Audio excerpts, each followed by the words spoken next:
kami kasi. Dami. Nakadalawang santo, kala ko. Ano mo?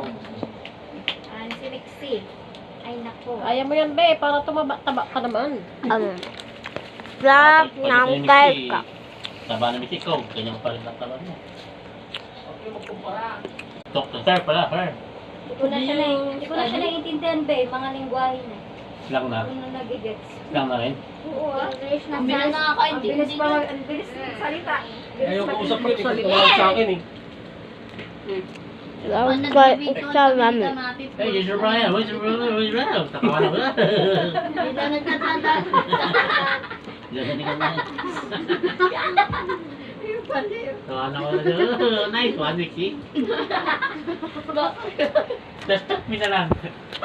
Isang taon pa lang yun, ha? O 5 taon pa siya doon. Ay ko gawin. Just talk me lang, Vicky. Talk me lang. Talk. May trabaho na si Brianna nun. Ano taon na ba ako nun? Nagtatagalog pa siya, pero yung Tagalog is slang na din. Ay. Slang na yung Tagalog Ito na niya. ba ako nung 5 years old? 18.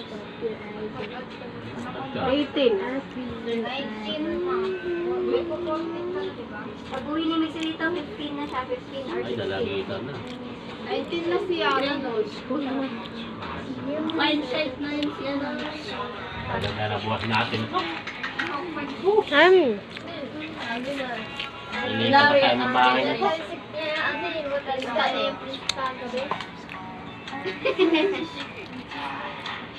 Vicky, don't forget my shoes. Nike shoes, LeBron James.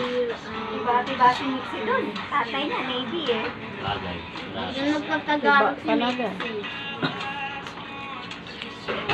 Nasawa na rin. Ay! Basag! Ay ko. Di ba, ano yung sayo na Ha? on your Ha? idol? Tikman na, baka mabubog pa. Yung ano pa, yung soda pa. Yung idol, alam mo yun. Buti naman. May laman? Grabe. Pinabayaan niyo. Wala akong last minute. Makita kayo yung diba? Alam niyo sa'yo na yung idol? Bye-bye. Kasi ang dapat pagtubutas. Sabi mo hindi ka Doon yung plastic.